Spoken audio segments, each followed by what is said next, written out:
you got all kind of seasons, but Portland season, it never ever stops, y'all.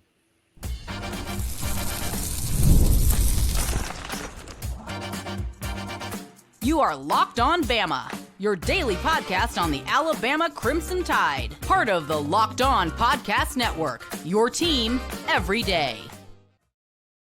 Hey, everybody. Welcome back into Locked On Bama, AHSA's radio network. Luke Robinson, that's me. Bama Online's Jimmy Stein, that's him. This episode is brought to you by the college football playoffs. How about that?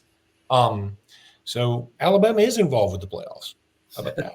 I want to thank you everydayers for being here every day, and thank you newbies for being here today. And, I know it. Y'all feel like, hey, we're Groundhog Day. They're talking about the portal again, but y'all love talking about the portal. We love talking about the portal because the portal is nuts. I don't love the portal itself, but I do love talking about it. And I love it a little more today, as Alabama did garner the commitment late last night from Kelby Collins, originally from Gardendale. Alabama was involved in his recruitment back then in the 23 class. Went to Florida, was a second-team freshman All-American, first-team All-SEC freshman team. Tailed off a little bit this year because he changed positions, but Kelby Collins, big pickup for Alabama, Jimmy. Yeah, they changed his. Yeah, for those that why did he leave? Why would he leave? What happened?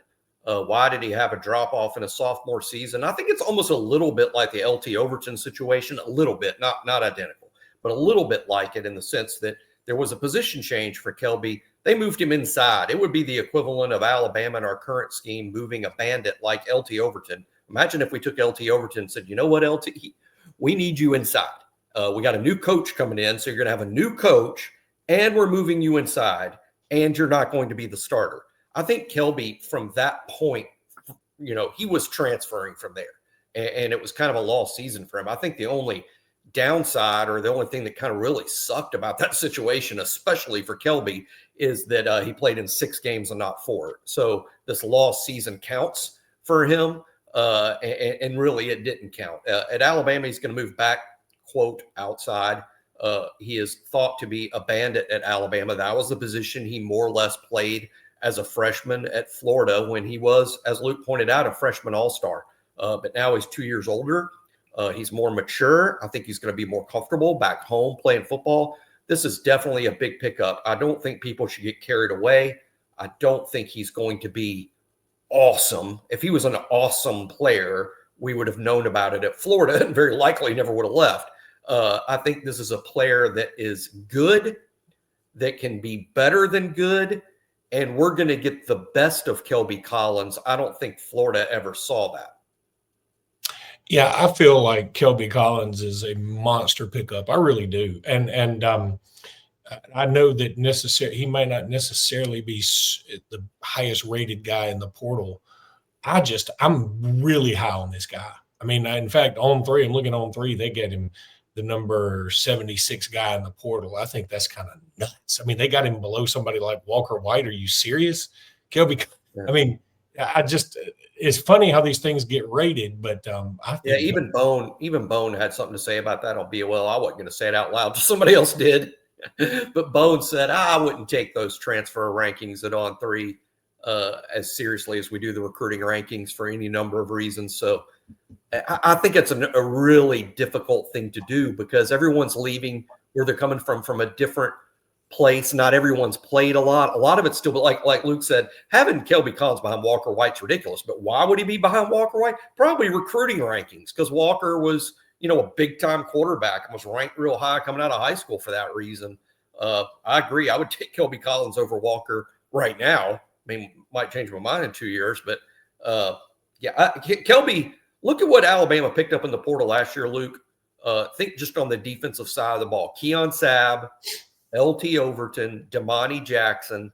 I think Kelby Collins belongs in that group. I'm not saying he headlines it, but he belongs in the group of defensive guys they brought in a year ago. Now, they also brought in a couple of guys that maybe weren't that great. We never really saw Cam Howard. King Mack played a little. When he did, it was not great, to be honest. But he's obviously got a lot of developing left, in front of him. But for the most part, those defensive transfers, Damani, LT, Keon Sabb, I mean, these were some of our better players. by the way, just we're going to keep talking about the transfer portal this whole podcast, really. But I'm looking now, and first of all, I don't know if we mentioned it. Mario Craver did commit to Texas A&M.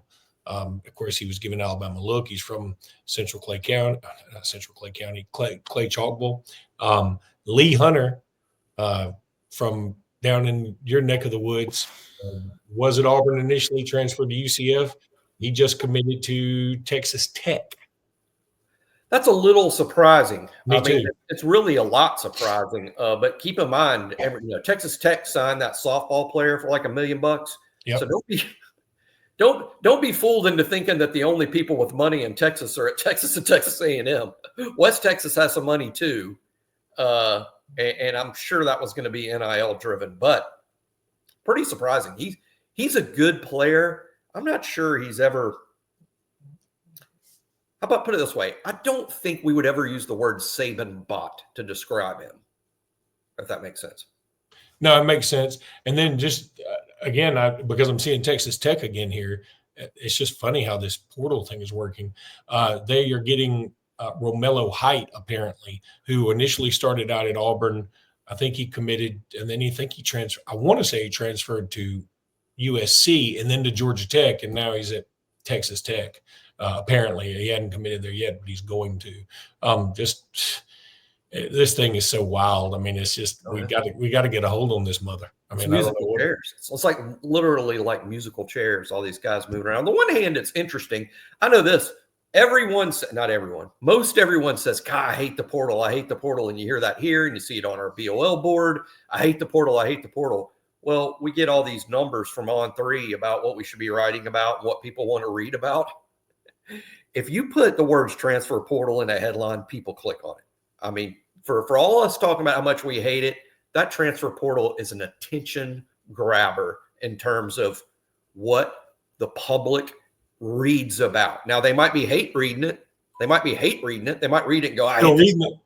But they read it. So we're told, obviously we need to know what people click on. And the portal is one of those things. I mean, it's just one of those buzzwords that gets people excited. I've heard the same. I was in a newspaper seminar. In a newspaper guy. No, it gets in the newspaper world before we really had this internet world. You know what sold newspapers headlines? Sharks. You put sharks in a headline, people were buying the paper. I mean, people want to. Oh my gosh, there's a story about a shark. There's a shark attack, and people. So, I guess the transfer portal is the sharks of the current college football world. Yeah. You're right. I mean, and we get talks about that all the time. If you're a little industry secret here, if you're wondering why every thumbnail I have has a question mark at the end of it, because we've been told people love to see thumbnails with question marks. So even if it's not a question sometimes, I mean, who put a question mark at the end of the teleprompter? I mean, that's Luke probably. So they think because they think we're answering these questions. We don't have answers. We just ironically, we're seriously asking y'all. Yeah, we have. That's what we just have more questions, not answers. Oh. All right, going to tell everybody about the college football playoffs now. Man, this is still a fun time, y'all. I know we're not in it, but you want to check them out. I do. It's that time of year. College football playoff is back. And with the newly expanded 12-team format, it's guaranteed to be bigger and better than ever, bringing you all the hard-hitting and high-flying excitement that you love. TNT Sports coverage of the college football playoff begins December 21st, starting with the college football playoff kickoff show presented by AT&T at 11 a.m. Eastern, leading into our first matchup, the SMU Mustangs battling the Penn State Nittany Lions at noon. Then the Clemson Tigers looked up to the Texas Longhorns in a showdown at 4 p.m. Eastern. Don't miss a moment of the action. Watch the college football playoff presented by Allstate live on TNT, True TV, TBS, and, of course, Max.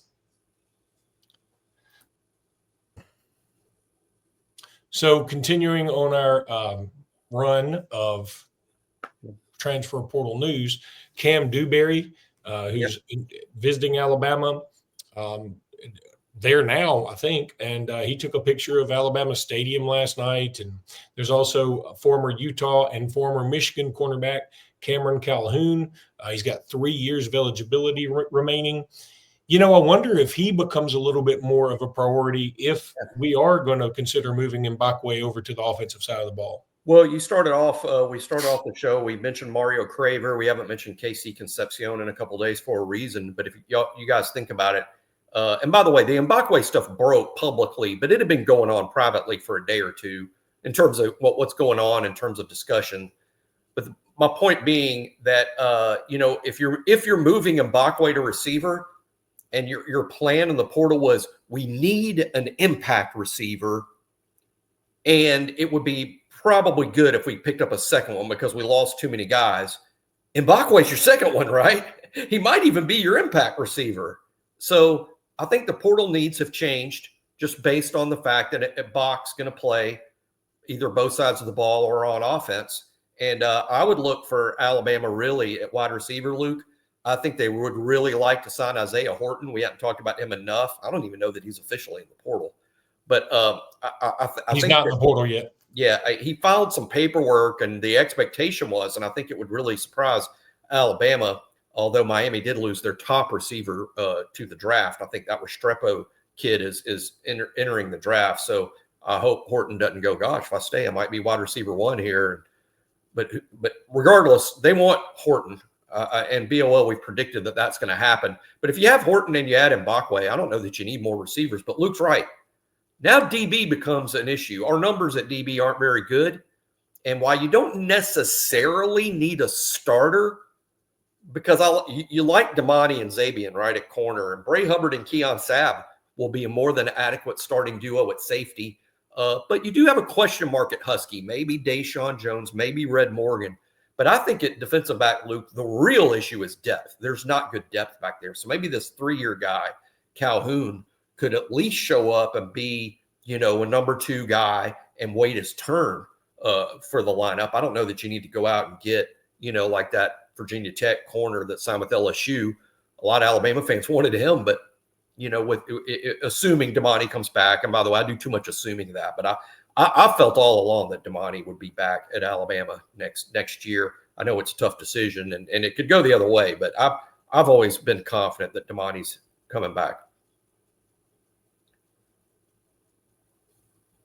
Well, I think Damani coming back is important, and therefore I think what you do is you sell this guy Cameron Coleman on Damani's back, Zabian's back, and then it's you, and then you get to take over,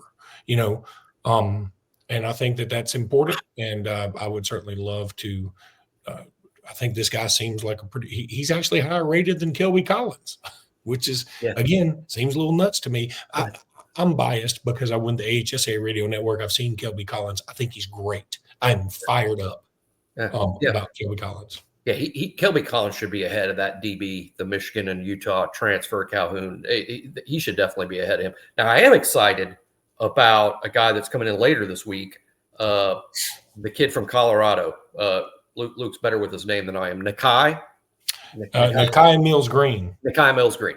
He had so many names it was hard to keep track of. But Nakai Mills Green, I am a big fan of his. I do think this is something that could very possibly work out for Alabama with Jihad Campbell very likely to enter the draft. I said, I'm confident Damani's coming back. I have a lot less confidence when it comes to Jihad.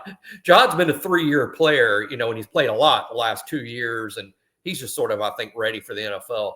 But this guy could fill Jihad's position. The reason I like him, normally I don't like these guys that move around school to school to school. Normally I don't. But you have to understand the story and get into the story, and sometimes it makes sense. And with this guy, highly rated, coming out of St. Francis Academy, great program in Baltimore. We've signed kids out of there before. St. Francis is a great program. Goes from there to Michigan. So he's a big-time recruit going from St. Francis to Michigan. But in 3 seasons at Michigan, I think he only started 4 or 5 games, couldn't really get on the field.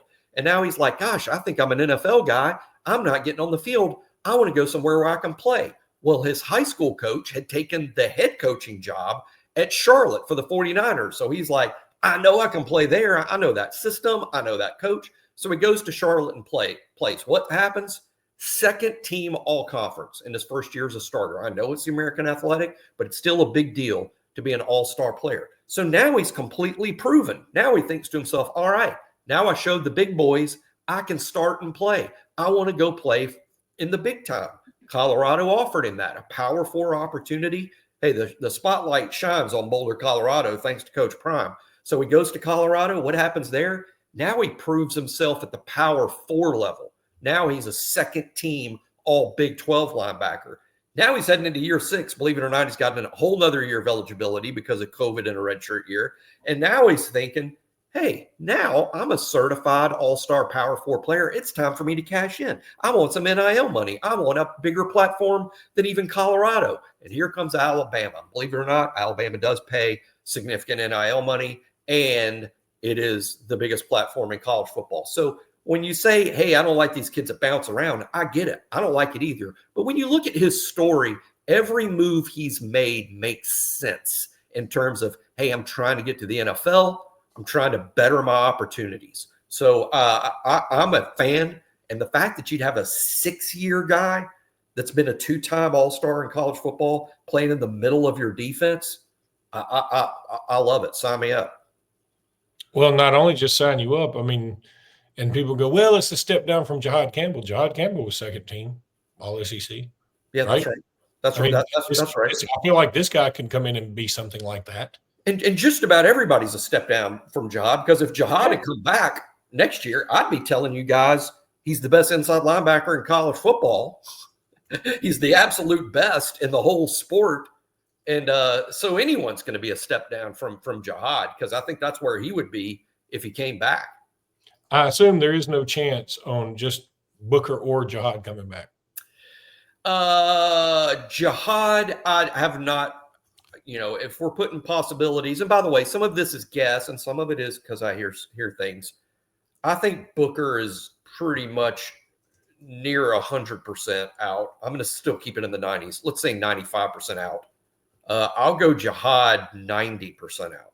So a little bit better odds of coming back than Booker, but almost certainly. And of course, Milroe's near 100%, I think, headed to the NFL. By the way, I saw a mock this morning from a credible source and had Jalen at 7, I think, going to the Giants or Browns or somebody. I mean, look.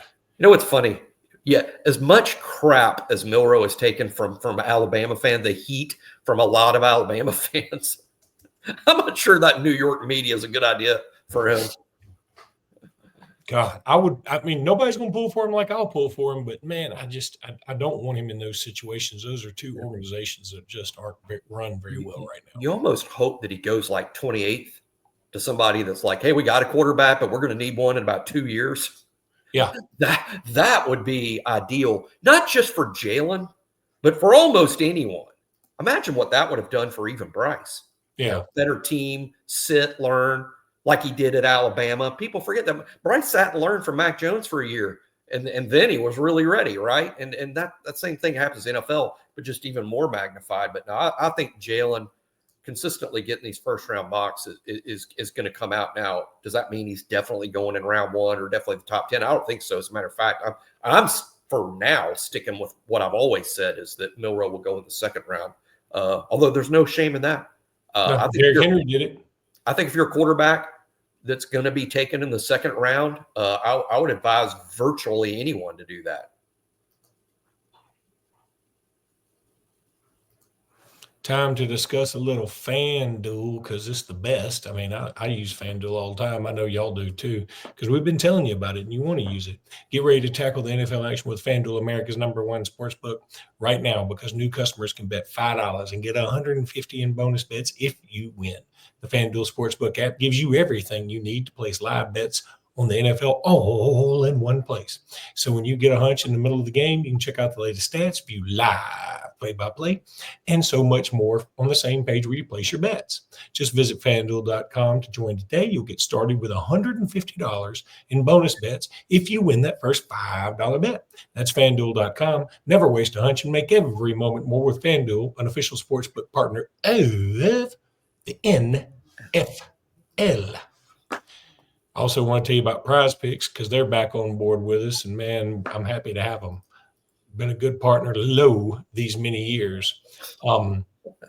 just good people. And download the app today and use code Locked On College. Get $50 instantly after you play your first $5 lineup. So a lot of bonuses here just involving $5. If y'all download the app today and use code Locked On College, get $50 instantly after you play your first $5 lineup.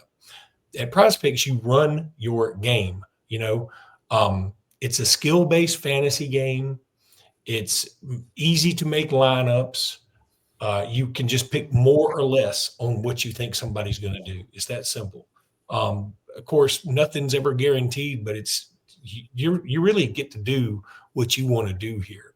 You can win up to 1,000 times your money on Prize Picks, and you can make your holidays bigger and brighter with Prize Picks, the best place to get real money action while watching your favorite sports. So I'm going to say it again. Download the app today and use code Locked On College. Get $50 instantly after you play your first $5 lineup. And go enjoy Prize Picks because, of course, Prize Picks is where you run your game, people.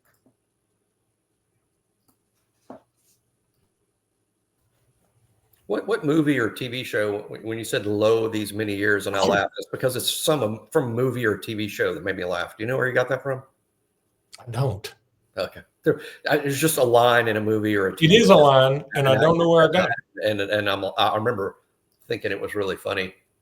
Somebody who hates this when we talk about the Equalizer will tell us. I've been watching a lot of 30 Rock. I'm new to Hulu, so I'm going back watching.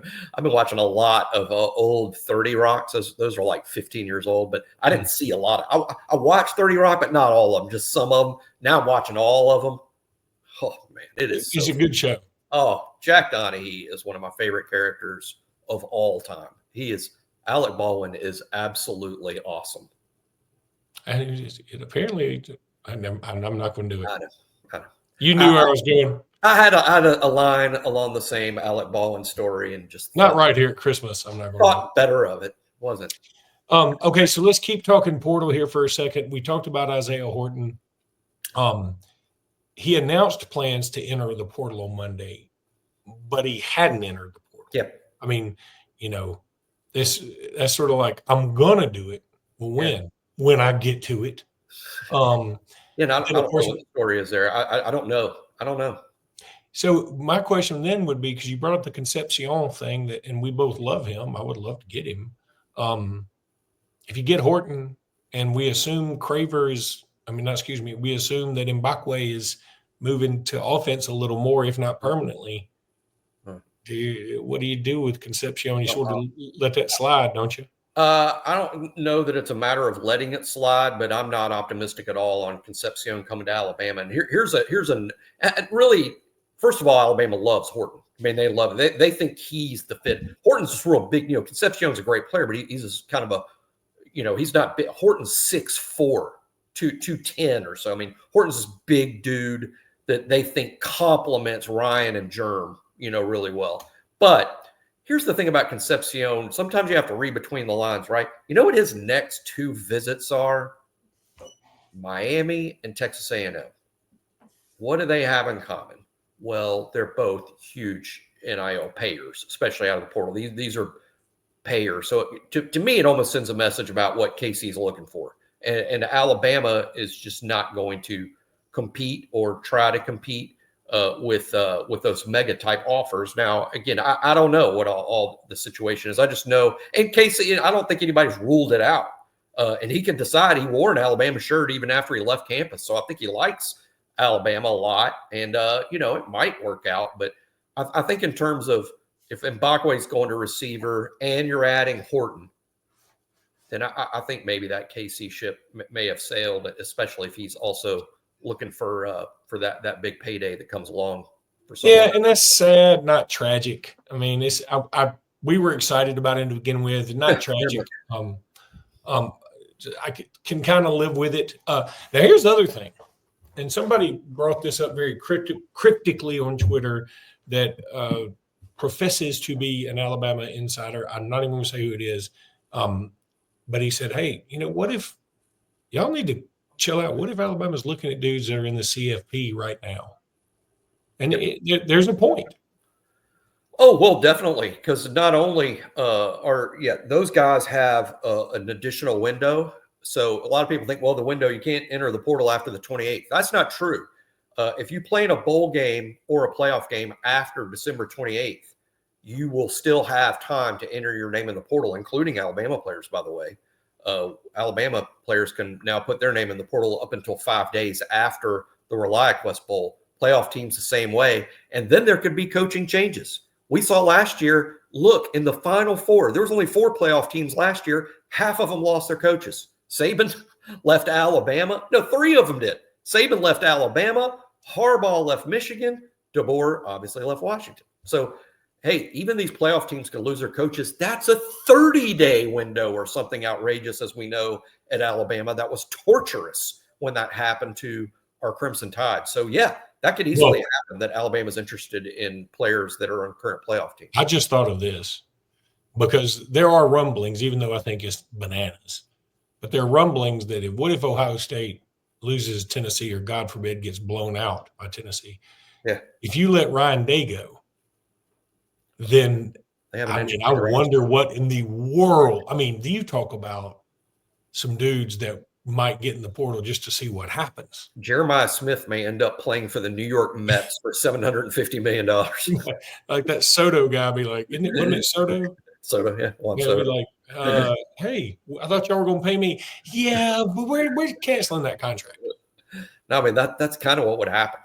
It would be Ohio State of all. And, of course, Sark could go to the NFL. Kirby could go to the NFL. I mean, I'm not predicting that thing to happen. As a matter of fact, I don't think it will. But 3 of the 4 left last year. It's not crazy.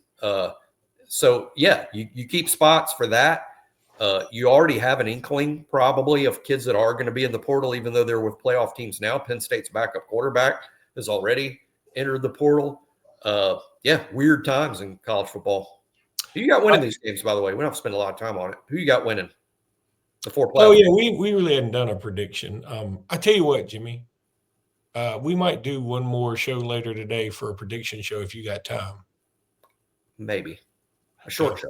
Then let's not talk about it now. Let's talk about Bama traveling to North Dakota. And everybody's like, "What in the world?" Look, what in the world is Grant Nelson wants to go home? Now, he was at North Dakota State, not North Dakota, right? Or vice versa, whatever it is. Correct. This isn't his school. It's just his general area. But last time he played this team, he put up a boatload of points. So I'm thinking tonight is a celebration of Grant Nelson. That's what I really believe.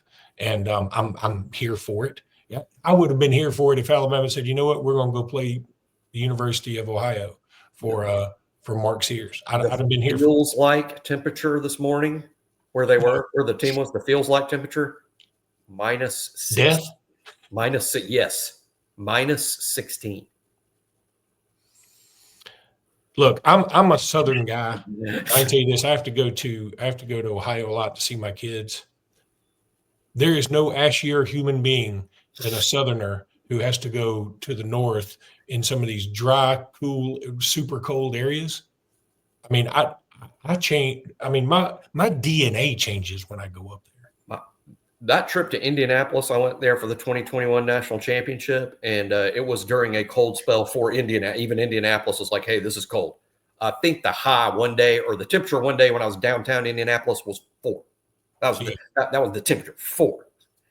That was the coldest I've ever been. I mean, I couldn't believe, and I was right. I couldn't believe how cold that is.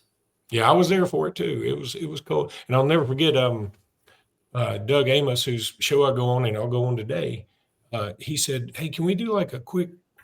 He wanted to do some interview while I was there on location, and I was like, "Yeah, I just hope Bryce Young." And I was just outside doing it. I was like, "Okay, I gotta go." I saw you in the dome beforehand. Just occurred to me. Die on this phone. Saw you in the dome beforehand. Oh, that is right. I forgot about it. You know who else I got a picture with? I got a picture with Malachi Moore's mama. Wow, Malachi. You have to remind, Malachi's been around that long. Yeah, I know. That seems like a long time ago. Malachi Moore still is playing another game here. It's incredible. By the way, Malachi, second-team All-American. Couldn't be happier for him. Hope that plaque hangs in his living room for forever. What a dude that we owe so much to for helping keep this program together post-Saban, for being a really good player, being a great person.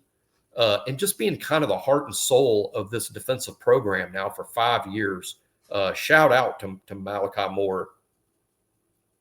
All right, that's going to do it for. Almost got choked up. You did. I was like, is he through talking or is he choking? I was ready. All right, that's going to do it for today's podcast. We'll be back tomorrow, maybe. Until then, roll tide, everybody. Roll Tide.